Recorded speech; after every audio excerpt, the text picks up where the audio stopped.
Hey everybody, welcome to another edition of the Food Plotters Journal podcast. My name is Randy VanderVeen of Strategic Habitat, and in the 6th episode, I'm joined by my co-host John Komp of Northwoods Whitetail Food Plot Seed Company, where we talk about what you can still plant in your food plots this late in the planting season in the northern tier states.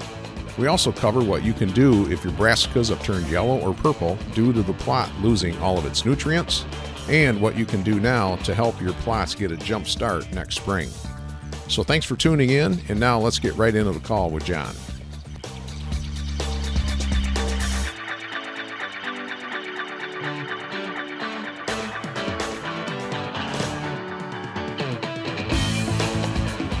How's it going, John? Good. How are you? Good. How are you doing, Randy? Not too bad. What do we got? 8 more days? Yeah, counting down the days quickly. I'm actually looking at the 10-day forecast. For those of the listeners that don't know, we're both Michigan hunters, and the opening day in Michigan is October 1st, and that is now in the 10-day forecast, so that's pretty exciting. Yeah, although I saw the forecast, looks like we got some 80-degree days coming here in southern Michigan on opening day next week. So it's like, well, I guess I'm not going opening day. I'm not going opening day, but the second day, here is opening day is 70 degrees, and October 2nd is 59 with a north wind. That definitely, I got to keep my eye on that. That might be our first set. Oh, yeah. Yeah, boy, that'd be quite a temperature drop for you there. That'd be awesome. Yep. Hint of rain. So, it's 10 days out, and they can't seem to predict 2 days out. So we'll just kind of keep an eye on that and hope for the best. Yep, exactly. I'm going to be going to out of state, maybe 2 or 3 different states this year. And I've already decided that if I'm going to take the time and trouble and stay overnight and to go out of state, it's going to be on a post cold front.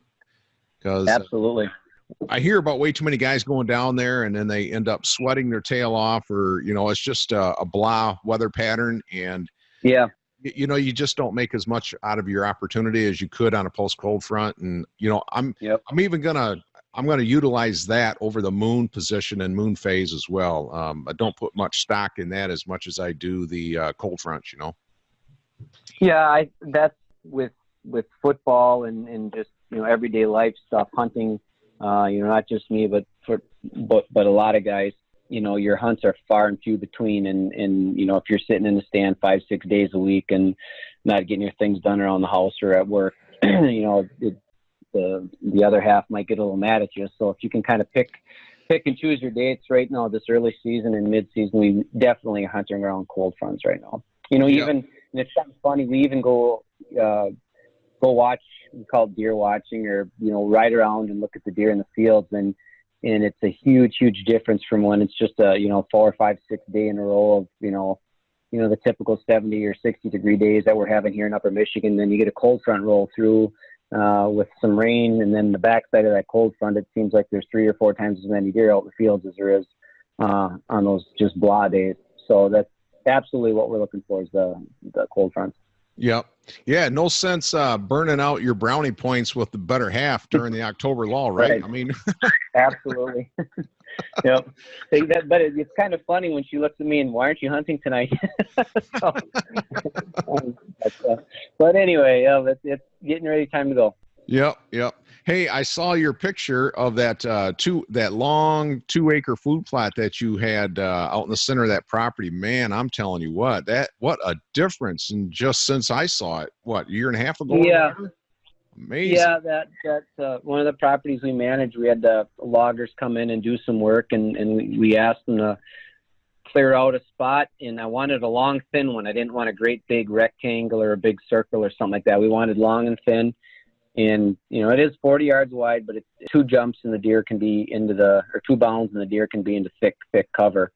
And actually, it's kind of funny, the September 30th, I think we were planting rye in that food plot. We had it stumped late in the year, and I knew we were kind of sacrificing the plot last year, but this year I knew it was going to be exactly how it looks right now. And we planted soil builder in the spring and let it go, and we mowed it and then lightly incorporated it in the ground.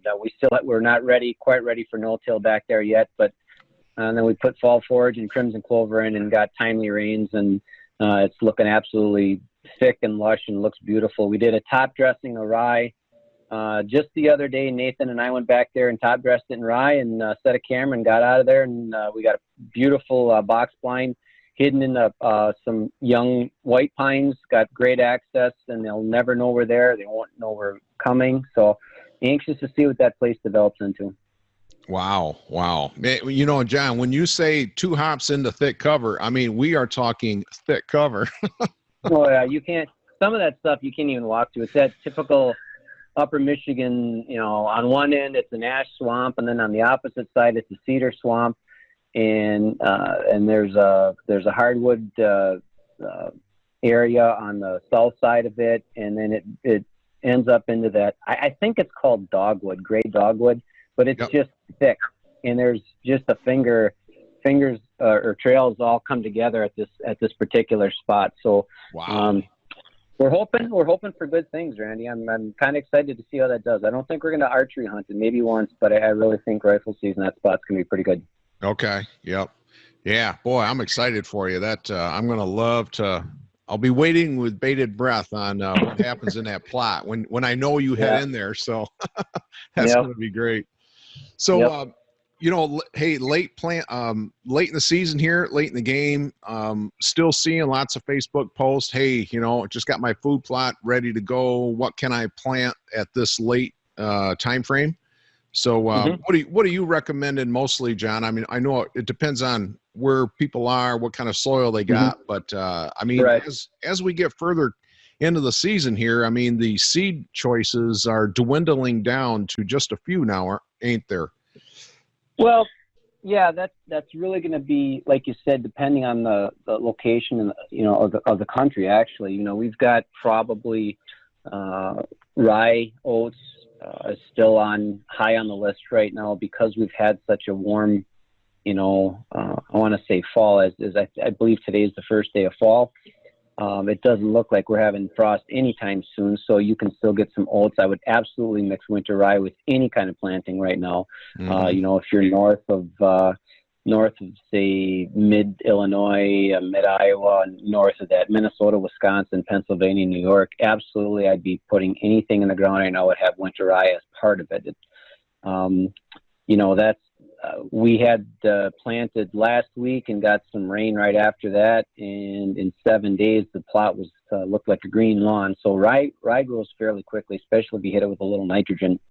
We have a lot of brassica going out the door yet to lower Missouri, Oklahoma, Texas, Georgia. You know, those states down there, those guys aren't even thinking about planting yet, Randy. I was talking to a gentleman in Texas the other day and another one in Georgia, and they've got 90 degrees, and he said probably in the next 2 weeks it's going to flip down to where it's in the 70s, maybe 60s, and that's when they're actually going to start putting their brassicas in because they don't anticipate frost until mid-December. So that kind of fills that 90-day window for our sweet peas planting. So, you know, you're probably looking at in most of the upper Midwest, you're looking at cereal grains right now, and that's probably what we're looking at probably from here on out. Yep. And you said that you had put in crimson clover into that long, narrow 2-acre plot. So just so everybody realizes, crimson clover is an annual clover. It's not a perennial like a ladino or a white clover or something like that. That really takes a lot longer to establish, where crimson is a lot faster growing, isn't it, John? Right. And the reason we chose crimson is, like you said, it's faster growing. It's a little bit, I've read that it's a little bit sweeter than red clover. It's kind of an experiment. It is coming rather quickly. I don't expect a whole lot of browse on it. We're using it for the soil building attributes. Last year we used crimson clover in a lot of our food plots, and they got froze out. So it may or may not come back next year, but we're using it basically as a soil building.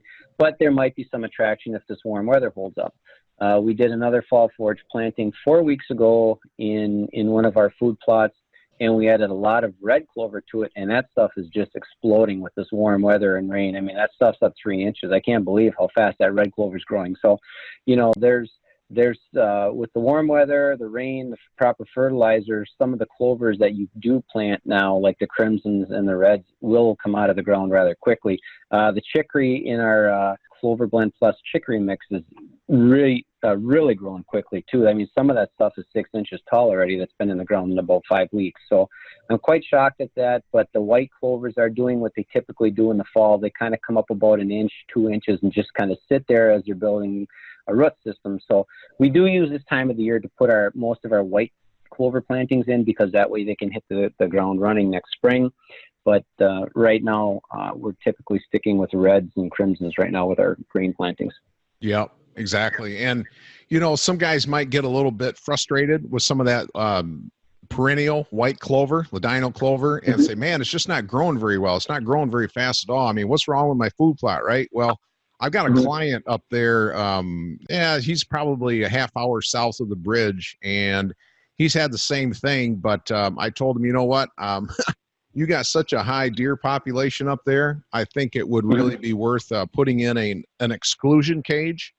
And, you know, what that is just a little fence with a post so that deer can't get in it. And it's probably only, 1 to 2 feet round or in diameter, but just to keep the deer off that spot so that you can tell whether or not your food plots are getting hammered or they're just not growing. Because, depending on what you're growing, sometimes it's hard to tell. Even up close, sometimes it's hard to tell whether or not it's getting hammered by deer or it's just not growing. Yeah, that's a good idea. A lot of folks say that, oh, my food plot's not growing. It looks like garbage. But you get the exclusion cage out there, and it tells a completely different story. Between that, or if you do have like a plot watcher trail camera on your food plot, and you're kind of shocked at the amount of whitetails eating on the food plot.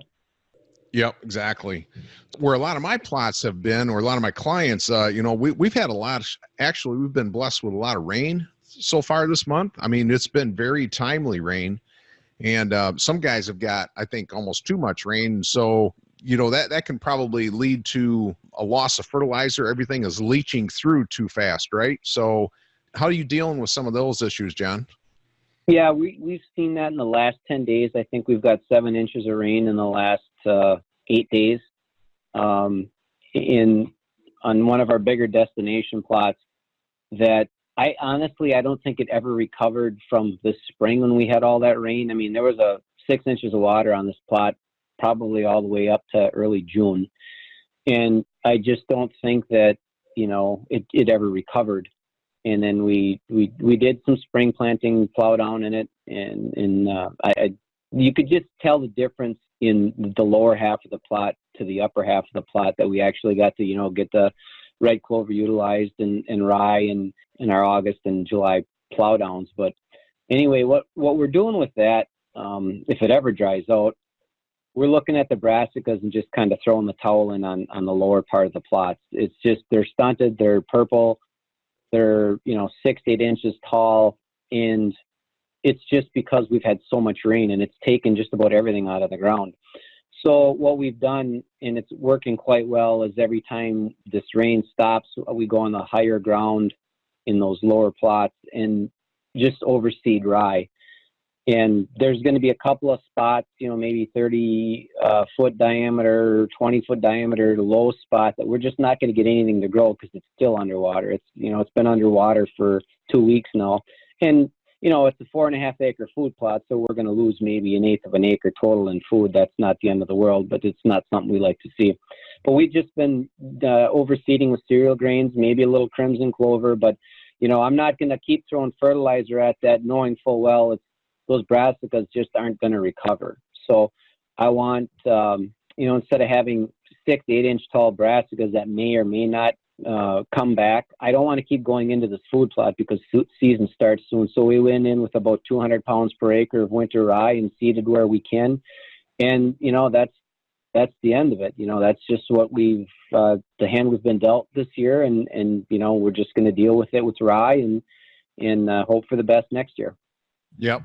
So in other words, you're saying that instead of adding a lot of fertilizer at this time of year, you would opt to add some winter rye grain instead? Well, a lot of it's going to depend on A, where you're at in the country, and B, like our ground spot in the food plot that I know is not going to come back is because it's a lower part of the food plot. The higher part was not looking very well, but it's not holding water. So we did add fertilizer, we did add nitrogen to that, and it seems to be responding quite well.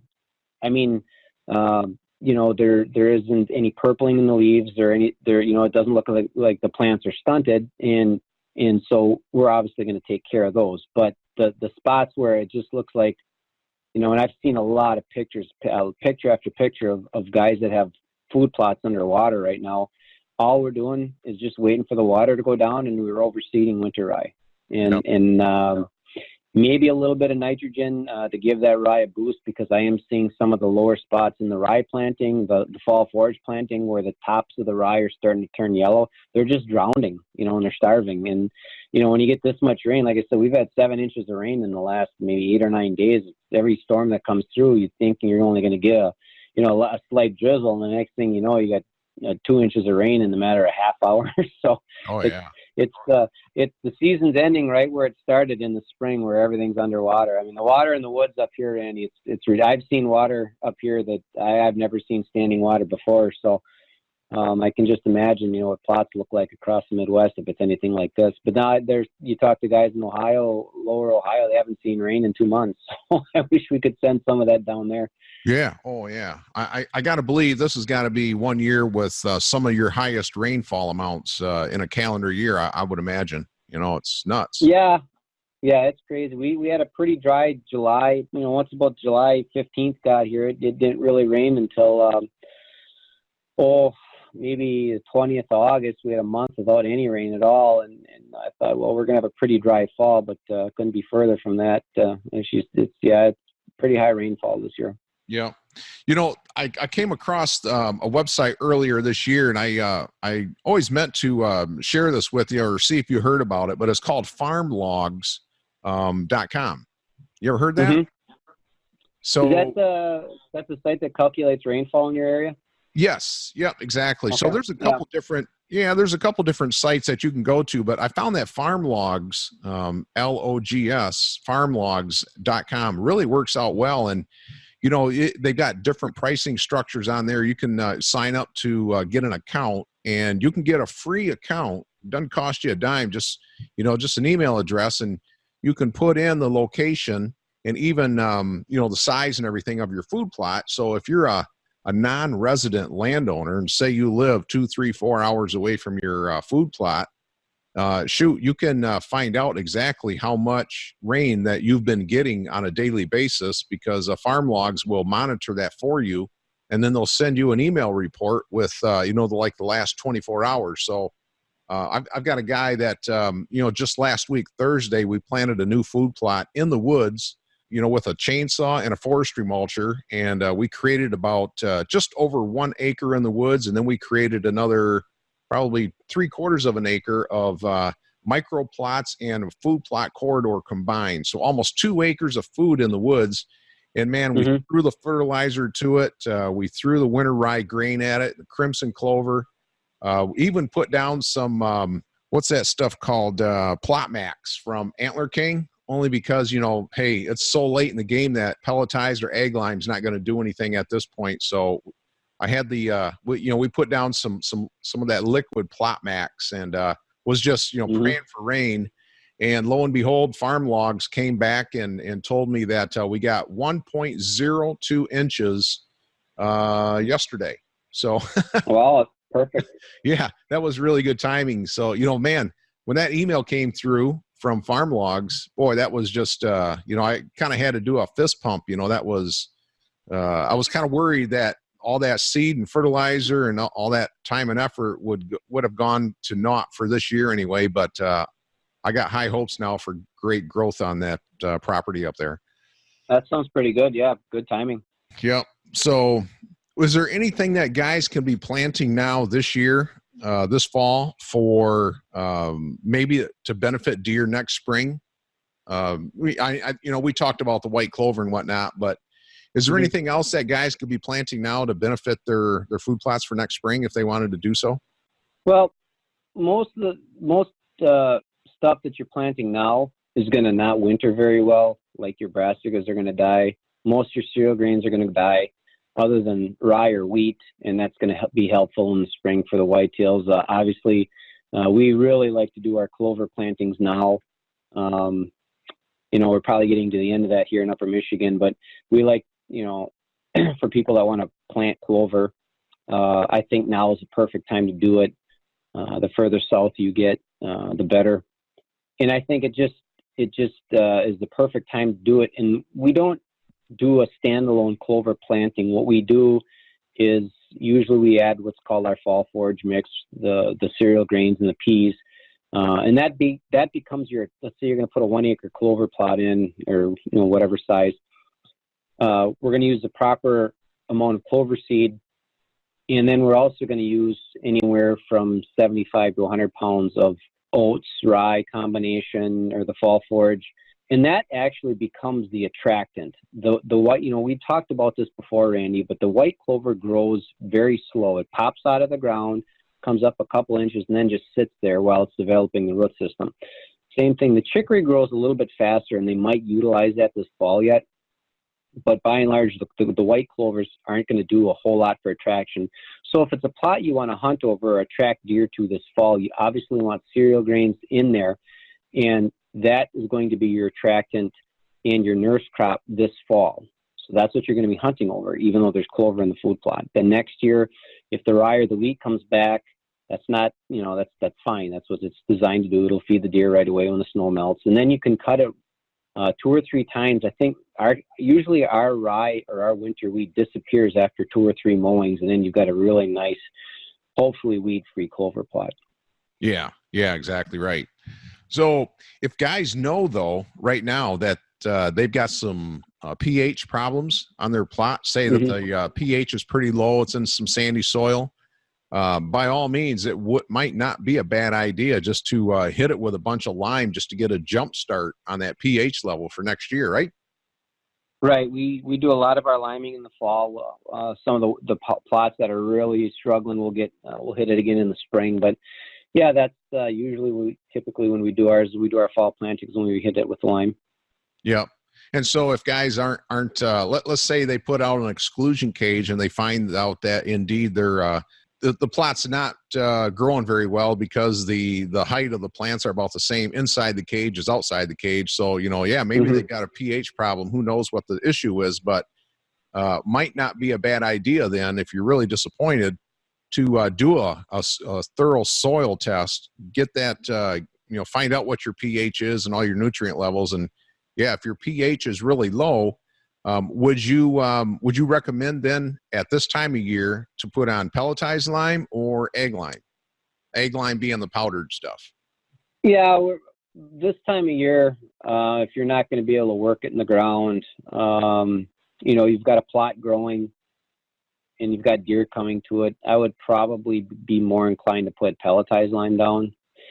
I've seen guys spread egg lime by hand, and the whole thing with this time of year is I just don't like going in the food plots. I just don't, Usually by Labor Day, I try to be done with all my work. If I've got one that's really struggling and we need to put lime down, I've got rain coming. Yeah, you could probably do that. But by and large, that's what I would probably be looking at doing is, if the plot's struggling, unless you have rye in it, I would probably get some rye in there because that grows on just about anything. And I would probably be doing a post-soil test and kind of getting my plan together for next spring. How are we going to attack this food plot? What are we going to put in it? What nutrients do we need to put in it? And, that's what I would be doing right now. Yeah. Yeah, no, definitely. I guess that would be a question more for guys having a first time plot and something that's not growing very well this year anyway. But yeah, no, for sure. Guys with established plots and whatnot, man, I would get real nervous right now getting near any of them plots just because I want to be the invisible hunter, right? Yeah, well, pretty much. I mean, especially these guys with new plots, they're so tempted to go out and buy that pretty bag with the big deer on it, and then your time is very limited. The window for planting is very limited, and if you've got a new plot, odds are you're not going to get a lot of these real fancy clovers or brassicas to grow the first year. You might, depending on what or where the plot is. But if you're carving something out in the middle of the woods, man, you just can't beat rye grain on that first year because we've been talking about, it grows just about anywhere, and I've had folks from New York already contact me for rye grain because they can't find it. And we're shipping some rye out to New York, and there's a lot of people looking for rye. I think that's something we're definitely going to have, in the product list next year is rye grain, but we're shipping it. Yeah, we're shipping it all over the country right now because folks just can't find it. Wow. Okay. That's a good point. So you're going to maybe carry a line next year of just plain rye grain, huh? Straight 50-pound bag of rye grain. And actually this is a kind of a little bit off subject, but the reason we haven't sold rye grain, Randy, is because the shipping cost was ridiculous. So by the time you buy rye grain at $22, $23 a bag, and then say we have to ship it, down to lower Michigan or Ohio, it's $40, $45 to ship it. So these poor guys are paying $65, $70 for a bag of rye. Yeah, right. I couldn't do it. That's ridiculous. So we've finally got UPS to work with us to where our shipping rates should be cut substantially to where it actually is going to be beneficial to people it's not going to be as bad as it used to be. Where our shipping rates are going to get cut a lot. So we're pretty excited about that because we've lost a lot of business because of shipping, and finally we've got UPS to work with us now to where we're pretty excited to be able to ship just about anywhere in the country pretty reasonably. Okay. Yep. Well, yeah, but hey, if guys can't find the rye, no matter where they go, it's either pay a little shipping or no rye at all. So no, that was paying a lot of shipping. That wasn't a little. I got some quotes for some guys out in Pennsylvania. I just shook my head. I said it'd be cheaper for me to throw it on a truck on a pallet than to send it UPS. So, but we've got that problem fixed. So, but yeah. Anyway, right. We're gonna carry rye because there's so many people call us for it and just they can't find it, and we've got two pretty good suppliers that have a really good rye product. Now, one of the things people need to be cautious about, because this bit us about 3 or 4 years ago, it bit us 2 years in a row. We went to, and I'm not bashing any farmer, I'm just telling you what happened to us, and this is just fact. We bought rye for, oh gosh, it was like 100-pound bag right out of the combine for $10 or $12. Well, the next thing I know, I've got a serious pigweed problem, and I haven't had pigweed in our area in any of our food plots for years. It was right out of the combine, not clean, not anything, and I know I'm fairly confident where the pigweed came from. So you got to be careful with that. Mm-hmm. You might be buying rye for $100 a bag or $100 100 pounds, but just be careful about the noxious weed issue. Yeah. And then a second year we did the same thing. We bought, because we were buying so much rye for all the food plots we do. The second year we bought it, I got, believe it or not, 5% germination on rye grain. I couldn't believe it. We had 3 rains and it wasn't growing, and I did a germ test and got 5%. I started looking around at all 3 plots. It was 3 plots on 2 different properties. And there was rye rotting and molding on top of the ground. And then, I find out later that this stuff was about 3 or 4 years old. Oh, so, man. It's kind of funny on Facebook where, you guys shouldn't be paying on that, these big seed companies are ripping you off, and just go to your local warehouse or local co-op, blah, blah, blah. Well, okay, just because it's cheaper doesn't mean it's better. We get clean certified rye, and I have not had any failures since we've switched to this supplier. So clean certified rye, how do they do that, John? I have no idea. Oh, okay. No, all right. Does it go through a washer or something like that? I'm not quite sure how they clean it, but it you don't see the chaff and just all the casings and stuff like that in this rye. And I've yet to see a failure with this particular stuff that we get, and I'm sure there's good, there's guys out there that do a really good job of cleaning it and taking care of it. But like I said, we had 2 failures in a row, trying to go the cheaper option, and it bit us 2 years in a row. And there's probably folks out there that have got a good, competent supplier of bulk rye grain or bulk wheat or bulk oats, and that's great. But again, just because it's cheaper doesn't always mean it's better. We got one year with 0 germinate or 5% germination, and another year our rye was loaded with pigweed seed. So you just kind of be careful where you're getting it from, and kind of just pay attention what's growing. Yeah. So, hey, I can attest to your germination rate because I had planted some of your fall forage, and I had some rye left in the bottom of my fertilizer spreader because it had been a little damp. So the fertilizer spreader at the bottom of it was a little damp down there. Some of the rye got stuck in there. Anyway, got done. I put the fertilizer spreader, in the shed, whatever, garage, and went back out there, I don't know, 10 days later, man, I had rye growing in the fertilizer spreader, and there was no dirt at all. It was just a little moisture.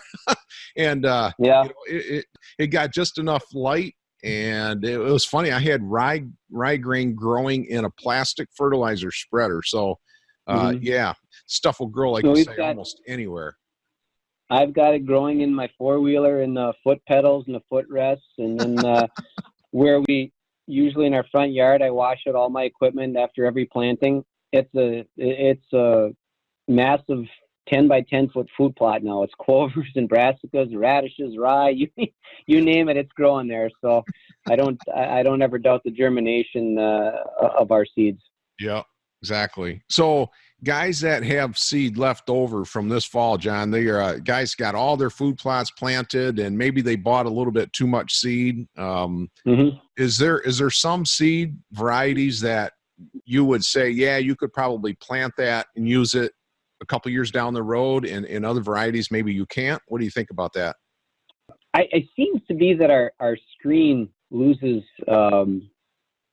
about 25 to 30% germination. Your food plot when you try to store the food plot screen seems to lose about 30% over the winter. I have not found a good. That's the sorghum screen. Yes. Yeah. The brassica, and I'm just talking our products. I'm not talking. I've never tried anybody else's. So don't quote me on this if you're trying to store somebody else's stuff. I just don't know. I have not tried it. Our brassica seems to winter very well. All we do is stick it in a Rubbermaid bin in a dark spot. A basement would be wonderful. I try not to let it freeze. Some people say you can, some people say you can't. I've done both and really haven't noticed any difference, but we try to keep it in one of our closets in the house. Fall forage rye seems to hold its germ fairly well. But with anything, if our clover does extremely well. Usually when I'm planting our clover, it's our year-old stuff, just because we don't sell the year-old seed. We try to run our inventory down to 0. And if there's any left, that's usually what myself or, any test plots we do is the year-old stuff. I don't really see a problem. The only problem with clover is you might, especially whites, is the inoculant on it might be out of date. Say, like the clover we're selling now, the inoculant is good till, I believe, like April or May next year. So that's the one thing, not so much the seed, but just look at the inoculant date, kind of pay attention to that.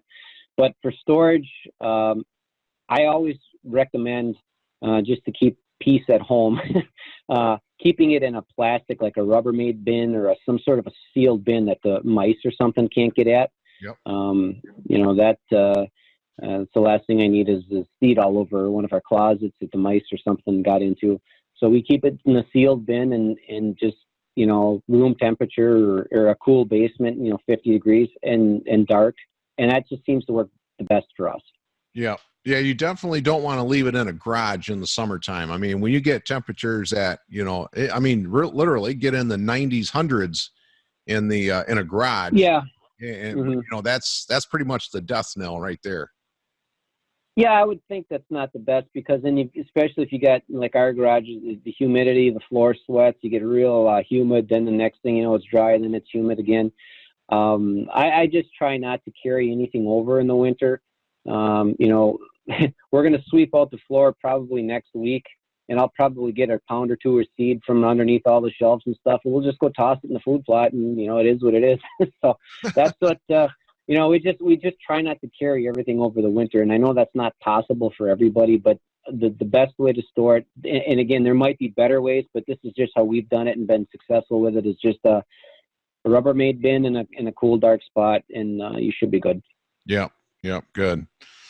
Okay, well, great, John. Say, hey, did Nate get out to do any youth hunting or early doe hunting at all? Actually, football kept us really busy. So I asked him. I said, "Do you want to go hunting now?" And for people that don't know, this is my 11-year-old son. He's hunted. This is going to be his 3rd year. I said, "Do you want to go hunting now, or do you want to wait till go with Dad and Grandpa?" And he said, "I want to wait." So he really didn't want to go. He wants to wait and go with with everybody else during the traditional times. So okay. He might. One of our friends has a crossbow he shot quite a few times and really liked that, so he might try that this year. I'm not quite sure, but right now he's got football on his mind. So we're gonna finish up with that soon, and then we'll see if he gets the deer hunting on his mind. But we didn't go yet, Randy. So okay, John, I'll bet you when he said he would rather wait, I bet you there was a voice inside you that said yes. Well, you know what? I've got nothing against youth hunt as long as kids can get out and become part of the sport of hunting. I have no problem with that. I don't try to push anything on my son or anybody else's children, and I let Nathan make his own decisions. I don't tell him what to shoot, and he's done extremely well. But I have seen some customers send me pictures of success and quite a few beautiful bucks, and I almost when I see that, I almost get as much joy out of that as taking the deer myself. And when we can help whether it's a young hunter get his first deer, or grandma or grandpa get their final deer, and it's a pretty special thing, and when your company can be part of that, that's a pretty cool deal. Yeah, that's got to be pretty gratifying, John, to have somebody take a picture with their deer in your food plot. I mean, that's got to be real rewarding, Yeah, it is. We've seen some pretty phenomenal deer come in. One of some folks out in Minnesota that we help out, they got I think it was like a 165 inch buck in a combination soybean sweet feast food plot the other day, and that was pretty neat to see that deal. So I might never see a 165 inch deer in my life, but to know that our company was part of that deal that's pretty neat. Well, tell you what, if you're going to see a 165, John, it's probably going to be in that real nice, lush 2-acre narrow food plot. So we got big plans for that place in years to come. So yep. All right, John. Well, hey, it's been good catching up with you again, and hopefully you're winding down a little bit on the food plot or the seed shipments so that you can focus on your football season. But it's going to be real short here. Looking at the 10-day forecast, and I'm sure you'll be hitting the woods on these post cold fronts. So good luck to you when you get out there, John. Thanks, Randy. You too. We're looking forward to it. It's hard to believe, but it's here already. You bet. Yep. All right, John. Hey, we'll catch up again next time. Okay. Thanks, Randy. Talk to you soon. See ya.